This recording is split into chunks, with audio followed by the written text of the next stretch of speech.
ચોમાસા પહેલા મોતને આમંત્રણ આપતું અમદાવાદ પ્રશાસન। અમદાવાદમાં સ્ટ્રીટ લાઇટ પોલ પરના કેબલ ખુલ્લી હાલતમાં જોવા મળ્યા। સ્ટ્રીટ લાઇટના ડીપી બોક્સ તૂટેલી હાલતમાં છે। મેયરના નિવાસ બહાર જ વાયરના ગૂંચળા કેમેરામાં જોવા મળ્યા।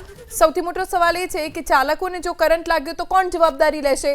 મીઠાખડી 4 રસ્તા ઉપર પણ ભયજનક સ્થિતિમાં DP cable, street light, CCTV cable માટે ઓપરેશનનું બોક્સ ખુલ્લી હાલતમાં છે।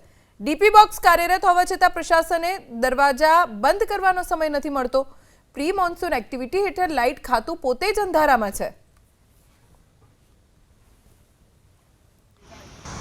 અમદાવાદ શહેરમાં ચોમાસા પહેલા દીવા તળે અંધારા જેવો ઘાટ સર્જાયો છે। એક તરફ શાસકો અને અધિકારીઓ ચોમાસાને લગતી તમામ કામગીરીઓ જોરશોરથી કરવામાં આવતી હોવાના દાવા કરી રહ્યું છે, પરંતુ બીજી તરફ પરિસ્થિતિ એ પ્રકારની છે કે એક નાની ઘટના શહેરના કોઈ પણ નાગરિકનો જીવ જોખમમાં મૂકી શકે તેમ છે। વાત છે અમદાવાદ શહેરમાં આવેલી અલગ અલગ સ્ટ્રીટ લાઇટની અને હાલ એબીપી અસ્મિતા છે અમદાવાદના લો ગાર્ડન વિસ્તારમાં। ત્યાં આગળ આવેલું છે નગરપતિ નિવાસ, એટલે કે મેયર બંગલો।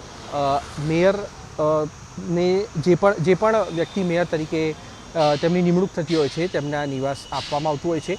આપણે જણાવી દઈએ કે હાલના અમદાવાદ શહેરના મેયર પ્રતિભા જૈન જેઓ આ નિવાસ સ્થાને નથી રહી રહ્યા। આ મકાન સંપૂર્ણ રીતે ખાલી છે, પણ તેની બહાર જે સ્ટ્રીટ લાઇટ આવેલી છે અને તેના બોર્ડ આવેલા છે, ડીપી આવેલી છે, તેની હાલત કયા પ્રકારની છે તે આપ દ્રશ્યો જોઈને અનુમાન લગાવી શકતા હશો। અહીંયા આગળ આખું જે ડીપીનું બોક્સ છે તે ખુલેલી હાલતમાં છે અને તેની સાથે તમામ વાયરો તૂટી ગયેલા અને બહાર નીકળી ગયેલી હાલતમાં છે।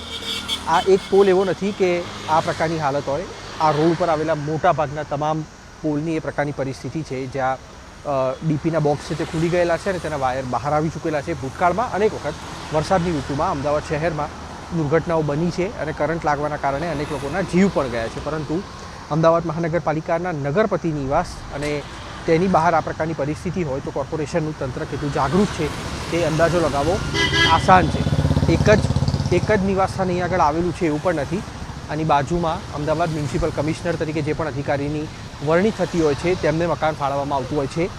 ત્યાં આગળ પણ આ પ્રકારની પરિસ્થિતિ જોવા મળતા અમદાવાદ મહાનગરપાલિકાનો સ્ટ્રીટ લાઇટ વિભાગ કેટલો સજાગ રીતે કામ કરે છે અને કેટલો ગંભીર છે તે બાબત ઉડીને આંખે વળગે તેવી છે। કેમેરામેન અજય પાંડે સાથે કુશાંક સોની, એબીપી અસ્મિતા, અમદાવાદ।